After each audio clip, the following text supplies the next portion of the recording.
నమస్తే. తెలంగాణలో కాంగ్రెస్ పార్టీ అధికారంలోకి వస్తే ఖచ్చితంగా నిరుద్యోగులకు భరోసా కల్పిస్తాం, నిరుద్యోగ భృతి ఇస్తాం, సంవత్సరానికి 2 లక్షల ఉద్యోగాలను కూడా కల్పిస్తామని చెప్పేసి ఇప్పుడు ఉన్నటువంటి ముఖ్యమంత్రి, ఆ రోజు ఉన్నటువంటి పిసిసి అధ్యక్షుడిగా ఉన్నటువంటి రేవంత్ రెడ్డి హామీ ఇవ్వడం జరిగింది. ఆ దిశగా ప్రయత్నాలు ఏమైనా చేయడం జరుగుతా ఉందా? వాళ్ళ మేనిఫెస్టోలో పెట్టినటువంటి అంశాలను నెరవేర్చేటువంటి దిశగా ఆ విధమైనటువంటి ప్రయత్నాలు జరుగుతా ఉన్నాయా? ఒక పక్కన తెలంగాణలో ప్రభుత్వం రావడం కోసం, కాంగ్రెస్ పార్టీ అధికారంలో రావడం కోసం, బీఆర్ఎస్ పార్టీని అణగదొక్కడం కోసం నిరుద్యోగులంతా కూడా వాళ్ళు పనిచేయడం జరిగింది.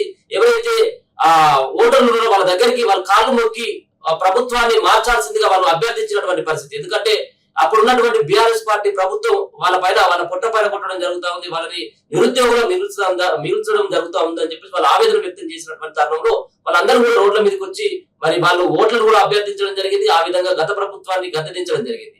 మరి ఇప్పుడున్నటువంటి రేవంత్ రెడ్డి ప్రభుత్వం ఆ దిశగా ఏమైనా ప్రయత్నాలు చేస్తుందా లేదన్నటువంటి అంశాలపైన మాట్లాడేందుకు మనతో పాటు బక్కా జడ్సన్ గారు ఉన్నారు. అన్న నమస్తే. అన్న, ఇప్పుడున్నటువంటి పరిస్థితుల నేపథ్యంలో ఒక పక్కన 2 లక్షల ఉద్యోగాల కల్పన కాంగ్రెస్ పార్టీ కల్పించేటువంటి ఆస్కారం ఉంటుందా? కేవలం మరి ఇప్పటి వరకు అయితే 7,000 ఉద్యోగాలు మాత్రమే ఇప్పుడున్నటువంటి రాష్ట్ర ప్రభుత్వం కల్పించింది అన్నటువంటి కొన్ని నిరుద్యోగులు చెప్తా అన్నటువంటి మాట. దీంట్లో వాస్తవం ఎంత? గత ప్రభుత్వం ఇచ్చినటువంటి 30,000 ఉద్యోగాలను భర్తీ చేసింది అన్నటువంటి వార్తలు కూడా వినబడతా ఉన్నాయి. అసలైనటువంటి దీంట్లో ఏం నడుస్తా ఉందన్న? ఇప్పుడు వాస్తవానికి 30,000 నౌకర్ల కంటే అది పాత ప్రభుత్వం పెట్టినటువంటి పరీక్షలు అప్పుడైన రిక్రూట్మెంట్ ఆర్డర్స్ ఇచ్చింది. సరే, అది ఇంతకుముందు ఏ ప్రభుత్వం అది ఏ విధంగా ఇచ్చారు. ఉమ్మడి ఆంధ్రప్రదేశ్ ఉన్న కాంగ్రెస్ ప్రభుత్వం కూడా ఎప్పుడు ఆ విధంగా ఇవ్వాలి.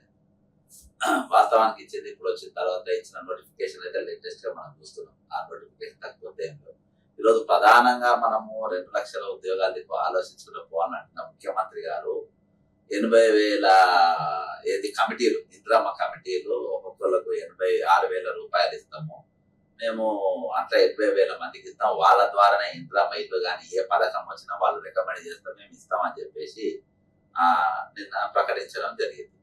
అంటే ఇప్పుడు 80,000 కమిటీలు ఎవరైతే మీరు చూపెడతారో 2 లక్షల ఉద్యోగాలు చూపెడతారా ఏందని చెప్పి ఈ రోజు నిరుద్యోగ లోకము భయపడుతుంది.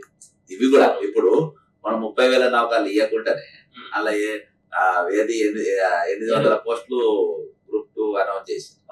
అదేంట వాస్తవానికి 2,000 పోస్టులు అన్న జాబ్ క్యాలెండర్ ప్రకారం, మీరన్న 100 రోజుల జాబ్ క్యాలెండర్ ప్రకారం 2,000 పోస్టులు అనౌన్స్ చేయాలి. ఈ రోజు 2,000 పోస్టులు అనౌన్స్ చేయకుండా కేవలం 800 పోస్టులు అనౌన్స్ చేసింది. అదేంట మెగా డిఎస్సి, నేను మేనిఫెస్టో చూపెడతా. మెగా డిఎస్సిలో 20 పోస్టులు, ఇగో మెగా డిఎస్సి ఇది చూపిస్తాము. ఏ మెగా డిఎస్సి, ఇది మేనిఫెస్టో సార్ మీది రేవంత్ రెడ్డి గారు.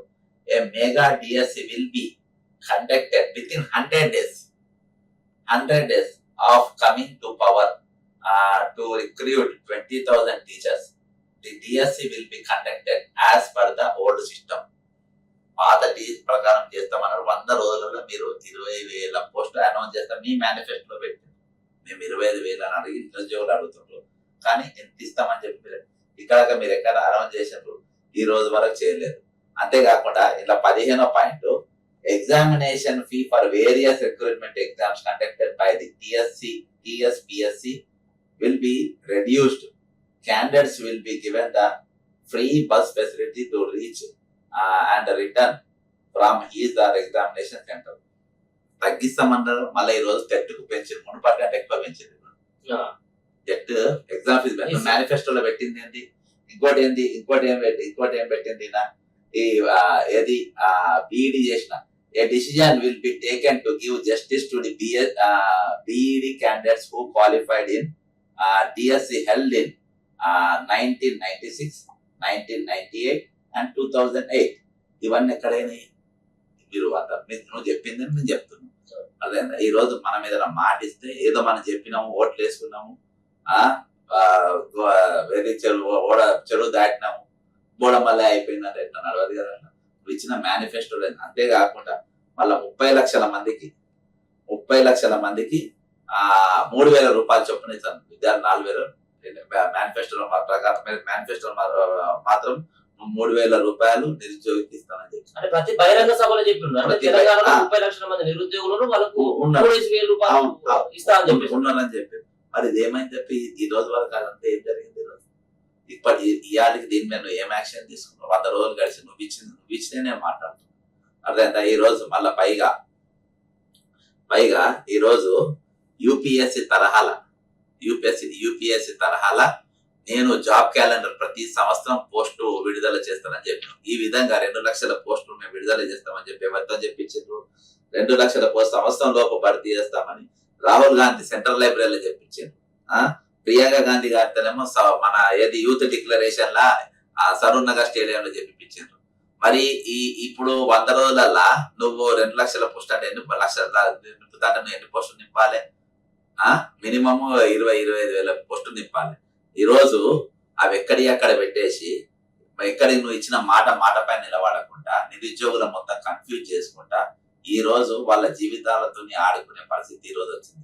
46వ జీవో కొట్టేస్తామని కూడా మనం బాధాప్త అందులో పెట్టినాం. అదేనా 46వ జీవో కోట్ల మీరు బాధాప్త ప్రభుత్వ అడ్వకేట్లను పంపి మీరు అడుగున తగిలి సమయం తీసుకొని ఒక్కొక్క దానికి వాళ్ళకి ఎంత సమయం తీసుకుంటే అన్ని పైసలు వాళ్ళ అకౌంట్ లో పడతా ఉంటాయి. జీపీకి కానీ అడిషనల్ జీపీకి కానీ వాళ్ళు పడతా ఉంటాయి. కాబట్టి వాళ్ళకి ఎన్ని వాయిదాలు పడితే అంత మంచిది. మీరు దీని మీద వెంటనే మనం ఒక చర్య తీసుకోవాలి. 46వ జీవో చేయబట్టి విద్యార్థులు ఎంతగానో నష్టపోతుండ్రు. వాళ్ళు ఆగమాగం అవుతారు, ఫోటో చుట్టూ తిరుగుతుంటే టైంలో వాళ్ళు కూర్చొని వాళ్ళు కుటుంబాలతో గడిచే పరిస్థితుల్లో వాళ్ళు అన్యాయం చేస్తున్నాం అని చెప్పేసి ఒక్క మాట్లాడు. అంతేకాకుండా కానిస్టేబుల్ సెలెక్షన్ అయిన వాళ్ళు కూడా చిన్న ఇప్పుడు ఫోటో తీస్తా చూసినాం, bike drunk and drive case, చిన్న పిటి కేసు, ఆ పిటి కేసులో ఫైన్ కట్టి బయటకు వస్తారు. ఆడితో కొంతమంది నౌకర్లు ఆపేసింది చాలా మంది. వాళ్ళు మొన్న రోడ్లకి ధర్నా చేస్తున్నారు.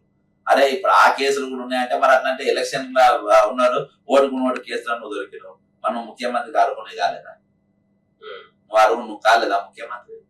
అట్లనే వాళ్ళకు అర్హతలో ఇప్పుడు చిన్న పిటి కేసులు కూడా మనం తీసుకొని అందరికీ కామన్ గా అయితే బైక్ మీద పోతుంది, హెల్మెట్ లేకుండా ఫోటో తీస్తాం. అది హెల్మెట్ లేకుండా ఫోటో తీసిన చూపించి కూడా నౌకర్లు ఆపుతుంది కానిస్టేబుల్. కాబట్టి మీరు పిటి కేసులు ఇటువంటి కొన్ని ఇచ్చేసి నిరుద్యోగులను యోగ్యులకు ఎట్లా చేయాలి, వాళ్ళను ఉద్యోగస్తులు ఎట్లా చేయాలి అనేది ప్రభుత్వం ఆలోచించాలి. 6,000 జీతం నువ్వు ఎట్లా బతుకో చెప్పమ్మా. ఇంద్రమ్మ కమిటీలు వేస్తా అంటున్నావు, 80,000 కమిటీలు, మనిషి 6,000 అంటే 6,000 ఏ విధంగా బత సెక్యూరిటీ గార్డు కూడా ఈ రోజు 12,000-15,000 ఉన్నాయి. మామూలు చిన్న సెక్యూరిటీ గార్డు, పెద్దోళ్ళు 30,000-40,000 ఉన్నాయి. 6,000తో ఎట్లా అంటే నువ్వు ఏమంటున్నావు? ఇంద్రమ్మ ఇల్లు ఇచ్చినప్పుడు నువ్వు వాళ్ళ దగ్గర కమిషన్లు తీసుకుని బతుకంటున్నావు. నువ్వు ఈ పలానా పథకం ఇస్తే ఇట్లా ఫామ్ పైసా వసూలు చేసుకోమని చెప్తున్నావా? మీరు ఏం చెప్తున్నానండి దాని గైడ్ లైన్స్ పూర్తిగా డిక్లేర్ చేయాలి. స్పష్టంగా ప్రభుత్వం ఏం చెప్పాలంటే ఈ 80,000 కమిటీలు ఏవైతే ఉన్నాయో అవి దాని కిందికి రావు. అర్థమైందా? ఈ ఫామ్ కి ఏమైనా పైసలు ఇస్తుంటారో అది కూడా మీరు చెప్పాల్సిన అవసరం ఉన్నది. ఎవ్వరు కూడా ఇంద్రమ్మ కమిటీలకు రూపాయి ఇవ్వాల్సిన అవసరం ఉందా లేదా అనేది కూడా స్పష్టంగా చెప్పాల్సిన అవసరం ఉన్నది. ఈరోజు కమిటీలు వేస్తున్నానంటే కమిటీలు వేసే వరకు హ్యాపీయే, కానీ ఆ కమిటీలు ఎటువంటి కమిటీలు ఉంటాయి, దాని దిశానిర్దేశాలు ఏంటి, దాని డ్యూటీస్ ఏంటి, ఏది సిటిజన్స్ ఎవరైతే అంటే ఒక మాట అంటున్నారు కదా అన్న, అంటే దీంట్లో ఇందిరమ్మ కమిటీలలో మహిళా సంఘాలు ఉంటాయి కదా, ఈ డ్వాక్రా గ్రూపులకు సంబంధించిన వాళ్ళు ఇన్వాల్వ్ చేస్తామంటా ఉన్నారు. మరి దీంట్లో నిరుద్యోగులను తీసుకునేటువంటి అవకాశం కనబడతా ఉంది. నాకు ఎవరిని అంటే ఏ విధంగా అని అదే అంటున్నా. పుసుకున్న రేపు 2 లక్షల నౌకర్లలో కలిపితే ఎట్లా? ఇప్పుడు గత ప్రభుత్వం జొమాటోను, ఇప్పుడు నరేంద్ర మోడీ గారు పకోడీ అమ్మేటోని కూడా నౌకర్ కింద చూపించాడు. పకోడీ అమ్మేటోళ్ళని కూడా ఇంటింటికి నౌకర్ అని ఆయన చెప్పి పకోడీ అనేటోని కూడా నువ్వు పకోడీ అమ్ముకుని కూడా స్వయం ఉపాధి అయిన ఛాయమ్మ లేదా నువ్వు పకోడీ అసలు నౌకర్ ఇది 6,000 నౌకర్ ఇస్తున్నాము, ఇదే మీ నౌకర్లు అని చెప్పి 8,000 మంది అయిపోయింది. ఇక 1,20,000 మంది ఉన్నారని చెప్తే ఎట్లా? కాబట్టి మీరు వాళ్ళకు కూడా జీతం 6,000 అని దేనికి సరిపోదు. మినిమం 10,000 ఇవ్వండి. మినిమం 10,000 గ్రామాలలో ఉండి బతకాలని 6,000 అంటే ఎట్లా బతుకుతారు చెప్పండి? మీరు ఏ లైన్ లో వాళ్ళు బతుకుతారు? మీరు ఏ లెక్క చొప్పున దీన్ని తీసుకుంటారు? నువ్వు రాత్రి కళలో నుంచి వెళ్ళాలి చెప్తే ఎట్లా చెప్పు? అర్థమైందా? ఇవన్నీ మనము మాట్లాడేటప్పుడు ఇవన్నీ మేము దృష్టిలో పెట్టుకొని చెప్తే బాగుంటది. 2 లక్షల పోస్టులకు 80,000 కమిటీలు అయ్యి అలా రావనేది ముఖ్యమంత్రిగా స్పష్టం చేయాల్సిన అవసరం. ఇప్పుడు 4 నెలల టైం అయిపోయింది. కేవలం రేవంత్ రెడ్డి గారు భర్తీ చేసినటువంటి పోస్టుల సంఖ్యను ఆఫీసులో చూసుకున్నట్లయితే కేవలం 7,000 పోస్టులు 8,000 పోస్టులు ఉన్నాయి. ఇంకా ఉన్నటువంటి 8 నెలల టైంలో ఉన్నటువంటి 1,92,000 పోస్టులను భర్తీ చేసేటువంటి అవకాశం కనబడుతుందా ఇప్పుడు ఉన్నటువంటి పరిస్థితులు? లేదు బ్రదరు. ఇప్పుడు గ్రూప్ 2 లా 800 పోస్టులు అనౌన్స్ చేశారు. వాస్తవానికి 200 పోస్టులు 2,000 పోస్టులు పెట్టాలి. గ్రూప్ 3 లా 1,350 నౌకర్లకు 3,000 రూపాయలకు 3,000 ఉద్యోగాలు పెంచాలని చెప్పేసి ఇది ఇప్పుడు ఇవి కూడా మేనిఫెస్టో సరే మా 100 రోజులలో మేము 25,000 అని నిరుద్యోగులు అంటున్నాం కానీ నువ్వు 20,000 అని 100 రోజుల్లో 20,000 డిఎస్సి మెగా డిఎస్సి అని ఆ 20,000 నింపాల్సిన అవసరం. అంతేకాకుండా 750 అన్న తెలుగు క్వాలిఫైడ్ వాళ్ళకి పేపర్ కూడా పెట్టాలి. గ్రామీణ విద్యార్థులు చాలా అందరు ఇంగ్లీష్ చదవరు కదా, గ్రామీణ ప్రాంతాలకి వచ్చిన వాళ్ళకి తెలుగు పెట్టాలనేది ఒకటి. మెగా డిఎస్సి మన ఎట్లా అప్లికేషన్ ఫామ్ ఇప్పుడు 1,000 రూపాయలకు పెంచారు మీరు. 1,000 రూపాయలకి రాస్తే 22,000 రూపాయలు అప్లికేషన్ వసూలు చేసే పరిస్థితి ఉన్నది. ఈ రోజు అది మీరు కాంగ్రెస్ మన మేనిఫెస్టోలో మనం ఫ్రీ అని పెట్టినాం. అదేందా నిరుద్యోగ వృత్తి మీరు 3,000 రూపాయలు ఇస్తామని చెప్పి మేనిఫెస్టోలో పెట్టినాం. నిరుద్యోగం 4,000 అడుగుతారు. అది మీరు ఎట్లా చేస్తారో అదొకటి చేయాల్సిన అవసరం ఉంది. ఇంకోటి ప్రతి నియోజకవర్గంలో మీరు బాబాసాహెబ్ అంబేద్కర్ నాలెడ్జ్ సెంటర్ పెడతామని చెప్పారు. అదేందా ఇవాళ దాకా స్టార్టే చేయలేదు, అది ఇప్పటిదాకా మొదలే కాలేదు. అది జూన్ నుండి అంతేగాని మన 46 జీవో ఎక్కడికి ఉంది అక్కడికి ఉంది. ఇవన్నీ కూడా ఈ రోజు విద్యార్థులు ఇవన్నీ కోసం ఎదురు చూస్తా ఉన్నారు. వీటి కోసం వాళ్ళు ఆశలు పెట్టుకున్నారు. ఊర్లలోకి వెళ్ళి వచ్చి ఇక్కడ ఏది శంకర్ 5 రూపాయలు అన్న దేవుడు 5 రూపాయలు ఉంటేనేమో 5 రూపాయలు అన్నం తింటున్నారు, 5 రూపాయలు లేనివాడు రామకృష్ణ మఠంలో పోయి లైన్లో వాడి తింటున్నారు. కాబట్టి ఈ స్థాయికి మన లెవెల్ అనేది దిగజారింది. కాబట్టి ఇదంతా మనం చూసుకోవాల్సిన అవసరం ఉన్నది. ఈ రోజు 30 లక్షల ఉద్యోగాలు మనం చెప్పినాము. కానీ లెక్కకు ఇప్పటి వరకు ఇచ్చింది 5,000 కూడా కాదు, 5,000 నౌకర్లు ఇప్పటి వరకు ఇచ్చినట్టు మనకు కనబడుతుంది స్పష్టంగా. కాబట్టి ఇవన్నీ కూడా రివ్యూ మీటింగ్ పెట్టాలి. డిపార్ట్మెంట్ వైజ్ గా ముఖ్యమంత్రి గారు రివ్యూ మీటింగ్ పెట్టాలి. ఆ రివ్యూ మీటింగ్ పెడితే తప్ప నీకు ఏ డిపార్ట్మెంట్ లో ఎన్ని ఖాళీలు ఉన్నాయో తెలియదు. నీవు ఇచ్చిన వాగ్దానానికి దగ్గరలో ఉంటావు. కాబట్టి మనం ఇచ్చిన వాగ్దానాలకు మనము తోటు పొడిచే విధంగా మనం వ్యవహరిస్తామా లేకుంటే మాట పైన ఉంటామా అనేది ముఖ్యమంత్రి గారు తెలుసుకోవాల్సిన అవసరం ఉన్నది. ఇంకొక విషయం ఏంటంటే జోనల్ విధానం సరిగ్గా జరగలేదు, ఈ శాస్త్రీయంగా జరగలేదు. జోనల్ విధానాన్ని మార్చాలి. ఈ కొత్త జోనల్ విధానం వల్ల ఇక్కడ ఉన్నటువంటి హైదరాబాద్ లో కాంపిటీషన్ కొంచెం తక్కువ ఉండాలి. కానీ ఇక్కడ ఉన్నటువంటి వాళ్ళకి, ఇక్కడ స్థిరపడినటువంటి ఆంధ్ర వాళ్ళకి లాభం అవుతుంది. దీన్ని కూడా మార్చాలని చెప్పేసి నిరుద్యోగులు చాలా డిమాండ్ చేస్తా ఉన్నారు. దీని పట్ల ఏమంటారు? అవును, ఇప్పుడు అదే కదా. ఇప్పుడు 46 జీవో కూడా అదే. 46 జీవోలో జరిగింది అంటే చాలా మంది ఆంధ్రాకు చెందినటువంటి వాళ్ళు దొంగ సర్టిఫికెట్లు పెట్టుకుని ఇక్కడ ఇలా దొంగ సర్టిఫికెట్లు పెట్టుకొని వాళ్ళ నౌకరికి ఇక్కడ జరిగింది. చాలా వరకు మనం దాని మీదనే పోరాటం చేసినాం. దాని మీద సర్టిఫికెట్ దాని దొంగ సర్టిఫికెట్ దొరికినాయని చెప్పేసి వీళ్ళే చెప్పారు.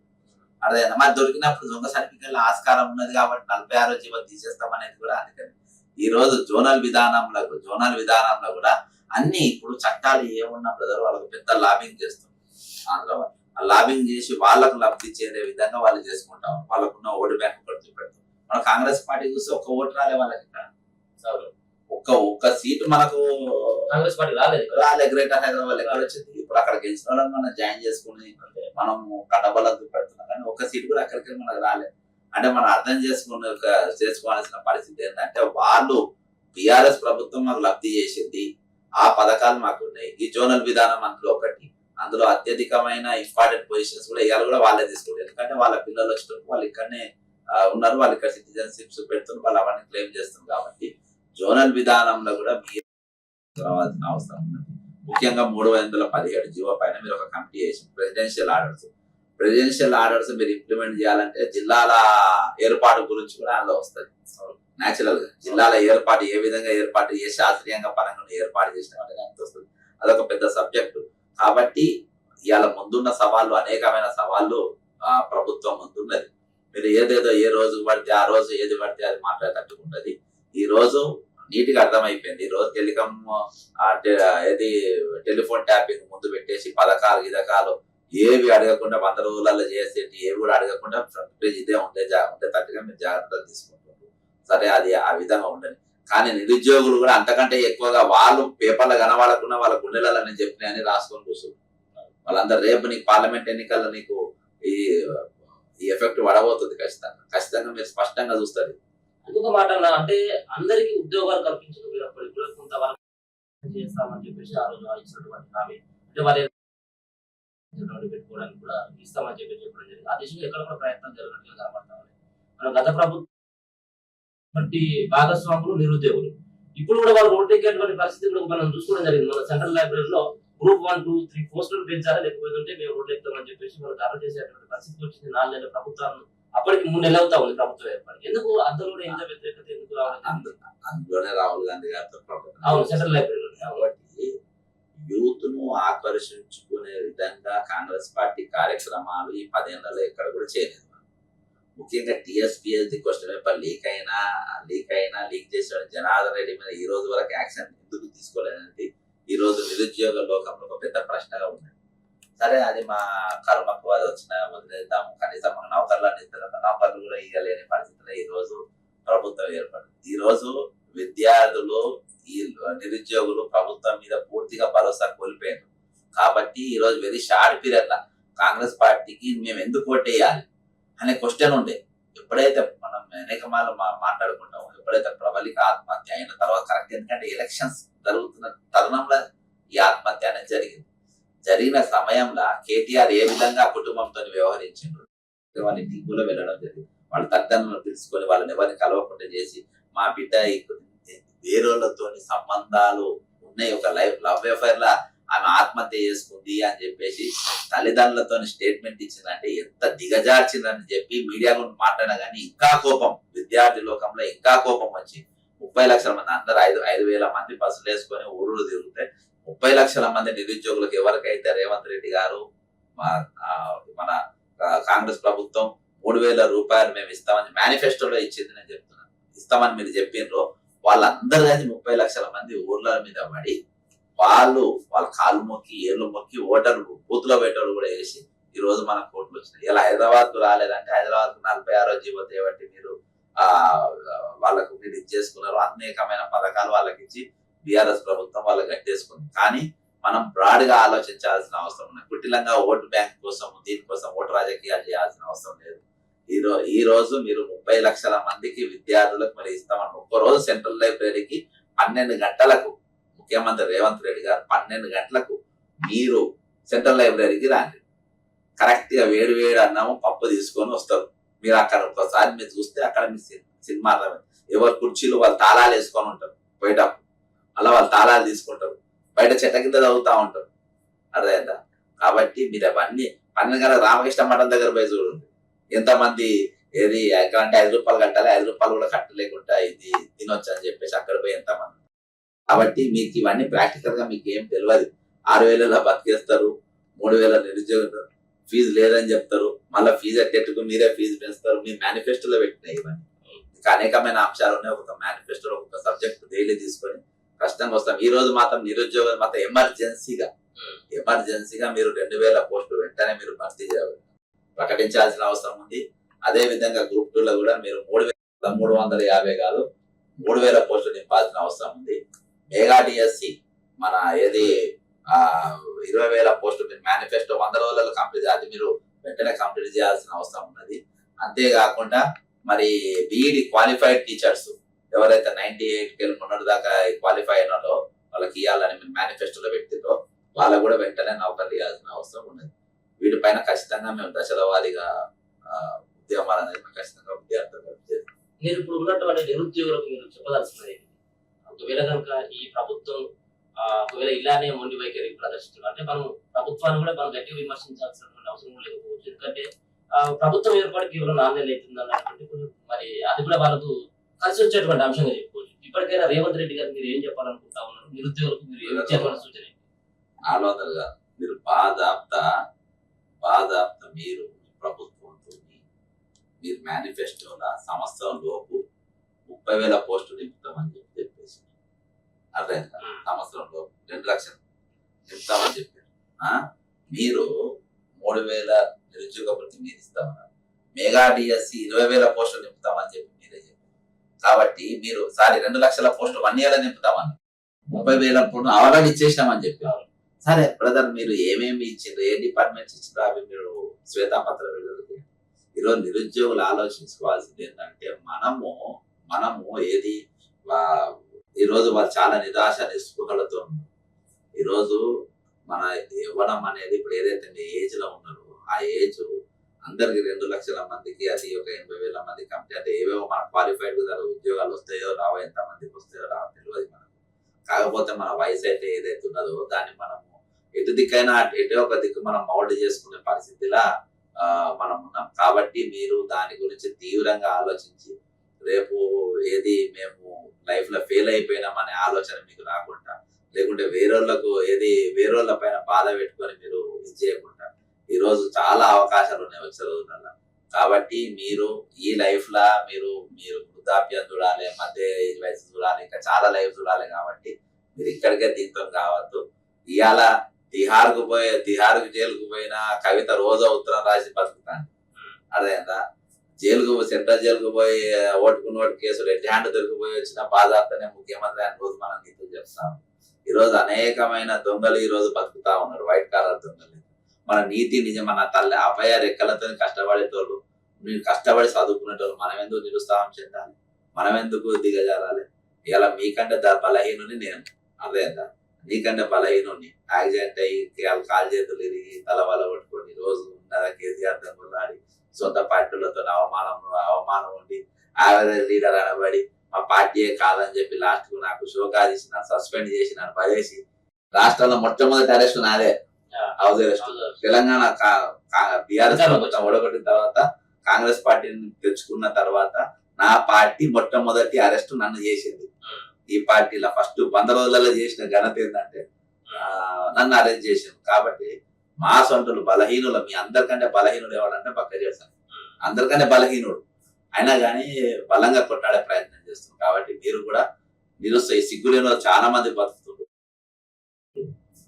ఎటువంటి నెగిటివ్ ఆలోచన పెట్టుకోవద్దు, పాజిటివ్ థింకింగ్ పెట్టుకుంటే ఎప్పుడు మేము మీ వెంబడి ఉంటాం, మీ తోడు ఉంటాం, మీకు కొట్లాడతాం. మనకి ఏవైతే అనుమానాలు అన్నిటిపైన కూడా మనం ఖచ్చితంగా మనం కొట్లాడదాం. దీక్ష చేద్దాం, ధర్నాలు చేద్దాం, గొడవలు చేద్దాం, అన్ని చేద్దాం. కానీ మనం సాధించుకున్నాం. మన బతుకులు మారాలని ప్రభుత్వం మార్చుకున్నాం. వాళ్ళు యుద్ధం చేసుకుంటే ప్రభుత్వం మారాలి. ఈ రోజు అధికారం వచ్చిందంటే బ్రదరు, నిరుద్యోగులు ఉద్యోగులకు వాళ్ళకు సెలవు. ఇదివరకు టీఎన్జిఓ ఒకడు ఫర్ ఎగ్జాంపుల్ ఎంపీటీ మంత్రి ఎర్రబెల్లి దయాకర్ ప్రకటించారు. ఎన్జిఓలు కాల్ఫర్ ఇచ్చి మంత్రి వెంటనే క్షమాపణ చెప్పాలంటే 2 నిమిషాలు చెప్పాడు. అసలు నేను ఉమెన్ కమిషన్ ఎన్ని తీసుకొచ్చిన ఇదే తరుణ్ జోషి కమిషనర్ ఉంది కదా రాచకొండ, ఆయనతో నా మీద తప్పుడు బక్క జెడ్సన్ అంటే రౌడీ షీటరు, బ్లాక్ మెయిలర్, ఆయనతో రిపోర్ట్ రాపించిండు, అక్కడికి ఢిల్లీకి రాపించింది. అవి నేను చూడాలనుకున్నాడు. అవన్నీ నేను తెప్పించుకొని చూస్తే అవి నా కథ అంతా నాకు బయటపడ్డది. ఇదంతా నా గురించి ఇంత నెగిటివ్ రాపించింది. అది వరకు క్షమాపణ అంటే ఎన్జిఓస్ కూడా ఫెయిల్ అయ్యారు. ఉద్యోగులు అక్కడ ఆలోచించి మా ప్రమోషన్ లేవు, ఏం లేవు, మా పైన రిటైర్ అయిన వాళ్ళని తీసుకొచ్చి పెట్టారు. 1038 మందిని తీసుకొని వచ్చి పెట్టినావు, తీసేస్తానని చెప్పినావు. వాళ్ళ డేటా తెప్పించుకున్నావు. ఇవాళగా నువ్వు సస్పెండ్ చేయాలి. నీ పక్కనే పెట్టుకున్నావు, వాళ్ళను నీతోనే ఉంచుకున్నావు, నీతోనే నడుస్తుండ్రు వాళ్ళు. అదే ఆ దోపిడీదారులు ఇలాంటి కూడా మరి వాళ్ళ దగ్గర ఏం సుగుణాలు నచ్చి ఇంకా నీ దగ్గర పెట్టుకున్నావు. ఒక కలం పొడితోని వాళ్ళని తీసి నువ్వు అవతల పడేయచ్చు. అయినా కానీ ఇవన్నీ పెడుతున్నావు అంటే ఏంటన్నట్టు ఇవాళ ఎన్నికలు రేపు ఎన్నికలు ఉన్నాయి, నేను రోజులను అని నువ్వు భయం లేకుండా ఈ విధంగా వ్యవహరిస్తున్నట్టే రేపు ఎన్నికలైన తర్వాత 4 సంవత్సరాల దాకా ఎన్నికలు ఉండే. ఇక నువ్వు ఏం చేస్తావో నువ్వు. కాబట్టి మనం ఖచ్చితంగా ఈసారి అప్రమత్తంగా ఉండాల్సిన అవసరం ఉన్నది. మనం మునుపటికంటే ఇప్పటికీ ప్రభుత్వం జవాబుదారీగా ఉండాల్సిన అవసరం ఖచ్చితంగా ఉన్నది. దాని కానీ మనం తీసుకోవాలి. ఇంకోటి మనము స్వయం ఉపాధి కూడా ఇందాక ఒకటి అడిగినావు, అందులో ఉన్న కూడా ఈ రోజు ముఖ్యంగా గొర్రెల స్కామ్. కేసీఆర్ కులాల వారిగా తీసుకొచ్చిన గొర్రెల స్కామ్ అని యాదవ్స్ కు ఒక కులాల వారిగా ఒక కులకు ముదరాజు చేపలని అన్ని పెట్టారు. ఇవి దిగమింగిన వాడు లక్ష్మారెడ్డి అంటూ ఇవాళ నువ్వు అరెస్ట్ చేయలే, ఇవాళ నువ్వు అని ముట్టుకోలే. కింద ఉన్న ఎస్సీ బీసీ ఎవరైతే ఇలా సంతకాల కింద ఎండి కాంచెలు వచ్చిన ఫైలు రొటీన్ గా ముందు పంపుతారు, వాళ్ళని జైలుకు పంపిన ఉన్నోళ్ళ. లక్ష్మారెడ్డి అనేటువంటి నియంబడే పెట్టుకున్నావు కదా, విద్యాసాగర్ రెడ్డి అనేటువంటి నియంబడే పెట్టుకున్నావు కదా. కాబట్టి వీళ్ళందరినీ ఒక్కొక్క తీరుగా వ్యవహరిస్తాము. కాబట్టి మనము ఈ రోజు మన రాష్ట్రాన్ని మనం మార్చుకోవాల్సిన అవసరం ఉంది. మనం ఒక భయం, భక్తి, ఒక జవాబుదారీతనం అనేది ప్రభుత్వానికి గుర్తు చేయాల్సిన అవసరం ఈ రోజు విద్యార్థుల పైన ఉన్నది. కాబట్టి మనం నెగిటివ్ థింకింగ్ పోద్దు, మనం పాజిటివ్ థింకింగ్ తో ఉందాం, పాజిటివ్ థింకింగ్ తో మనం కొట్లాడదాం. ఖచ్చితంగా వచ్చే రోజుల్లో మనమే ఉంటది. మనమే కలిసి ఏదైతే తెలంగాణ మనం తెచ్చుకున్నామో కాపాడుకునే పరిస్థితి కూడా మన పైనే ఉంటది. కాబట్టి పాజిటివ్ థింకింగ్ తో ఉండాలని నేను నిరుద్యోగ సమాజాన్ని కోరుకుంటున్నాను. మొత్తానికి అయితే బక్క జెడ్సన్ గారు చెప్తా ఉన్నారు, ఖచ్చితంగా తెలంగాణ రాష్ట్ర ప్రభుత్వం అప్పుడు గతంలో ఉన్నటువంటి కాంగ్రెస్ పార్టీ మేనిఫెస్టోలో పెట్టినటువంటి అంశాలని తూచా తప్పకుండా వాళ్ళు నెరవేర్చకపోయినట్లయితే ఖచ్చితంగా నిరుద్యోగులతో పాటు రోడ్ల మీదకి ఎక్కి మేము గత ప్రభుత్వాన్ని ఏ విధంగా అయితే బుద్ధి చెప్పామో ఇప్పుడు ఉన్నటువంటి ప్రభుత్వాన్ని కూడా ఆ విధంగా బుద్ధి చెప్పేటువంటి ప్రయత్నం చేస్తాం. నిరుద్యోగులు కూడా ఇక్కడ కూడా వాళ్ళు ఆత్మస్థైర్యాన్ని కోల్పోతూ ఖచ్చితంగా ప్రభుత్వం పైన కుట్రాడదామని చెప్పేసి పక్క చేస్తాం చెప్తా ఉన్నాం. చూస్తూనే ఉండండి మనతో.